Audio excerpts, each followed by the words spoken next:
1 Samuel pasal 1. Lahirnya Samuel. Ayat 1, ada seorang laki-laki dari Ramataim Zofim, dari pegunungan Efraim, namanya Elkana bin Yeroham, bin Elihu, bin Tohu, bin Zuf, seorang Efraim. Orang ini mempunyai 2 istri, yang seorang bernama Hana, dan yang lain bernama Penina. Penina mempunyai anak, tetapi Hana tidak. Orang itu dari tahun ke tahun pergi meninggalkan kotanya untuk sujud menyembah, dan mempersembahkan korban kepada Tuhan semesta alam di Silo. Di sana yang menjadi imam Tuhan ialah kedua anak Eli, Hofni dan Pinehas. Pada hari Elkana mempersembahkan korban, diberikannya kepada Penina istrinya, dan kepada semua anaknya yang laki-laki dan perempuan, masing-masing sebagian. Meskipun ia mengasihi Hana, ia memberikan kepada Hana hanya 1 bagian, sebab Tuhan telah menutup kandungannya. Tetapi madunya selalu menyakiti hatinya supaya ia gusar, karena Tuhan telah menutup kandungannya. Demikianlah terjadi dari tahun ke tahun, setiap kali Hana pergi ke rumah Tuhan, Penina menyakiti hati Hana, sehingga ia menangis dan tidak mau makan. Lalu Elkana suaminya, berkata kepadanya, "Hana, mengapa engkau menangis dan mengapa engkau tidak mau makan? Mengapa hatimu sedih? Bukankah aku lebih berharga bagimu daripada 10 anak laki-laki?" Pada suatu kali setelah mereka habis makan dan minum di Silo, berdirilah Hana, sedang Imam Eli duduk di kursi dekat tiang pintu bait suci Tuhan. Dan dengan hati pedih, ia berdoa kepada Tuhan sambil menangis terseduh-seduh. Kemudian bernazarlah ia, katanya, "Tuhan semesta alam, jika sungguh-sungguh Engkau memperhatikan sengsara hamba-Mu ini, dan mengingat kepadaku dan tidak melupakan hamba-Mu ini, tetapi memberikan kepada hamba-Mu ini seorang anak laki-laki, maka aku akan memberikan dia kepada Tuhan untuk seumur hidupnya, dan pisau cukur tidak akan menyentuh kepalanya." Ketika perempuan itu terus-menerus berdoa di hadapan Tuhan, maka Eli mengamat-amati mulut perempuan itu. Dan karena Hana berkata-kata dalam hatinya, dan hanya bibirnya saja bergerak-gerak, tetapi suaranya tidak kedengaran, maka Eli menyangka perempuan itu mabuk. Lalu kata Eli kepadanya, "Berapa lama lagi engkau berlaku sebagai orang mabuk?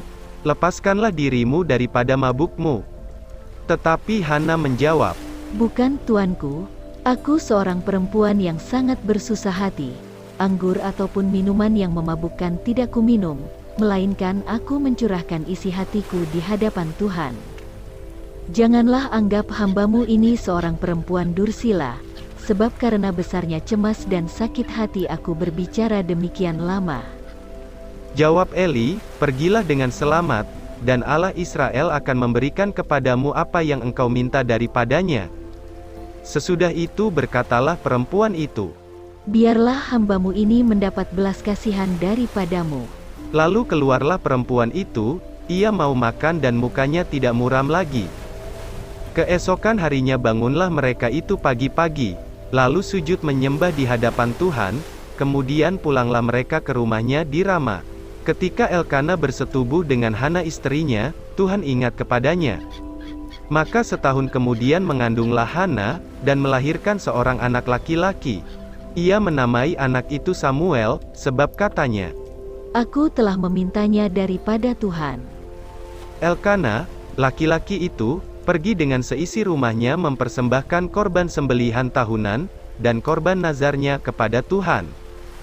Tetapi Hana tidak ikut pergi, sebab katanya kepada suaminya, "Nanti apabila anak itu cerai susu, aku akan mengantarkan dia, maka ia akan menghadap ke hadirat Tuhan dan tinggal di sana seumur hidupnya." Kemudian Elkana suaminya itu, berkata kepadanya, "Perbuatlah apa yang kau pandang baik, tinggallah sampai engkau menyapi dia, hanya, Tuhan kiranya menepati janjinya." Jadi tinggallah perempuan itu, dan menyusui anaknya sampai disapinya. Setelah perempuan itu menyapi anaknya, dibawanyalah dia, dengan seekor lembu jantan yang berumur 3 tahun, 1 eva tepung dan sebuyung anggur, lalu diantarkannya ke dalam rumah Tuhan di Silo. Waktu itu masih kecil betul kanak-kanak itu. Setelah mereka menyembelih lembu, mereka mengantarkan kanak-kanak itu kepada Eli. Lalu kata perempuan itu, Mohon bicara tuanku, demi tuanku hidup. Akulah perempuan yang dahulu berdiri di sini dekat tuanku, untuk berdoa kepada Tuhan. Untuk mendapat anak inilah aku berdoa, dan Tuhan telah memberikan kepadaku apa yang kuminta daripadanya.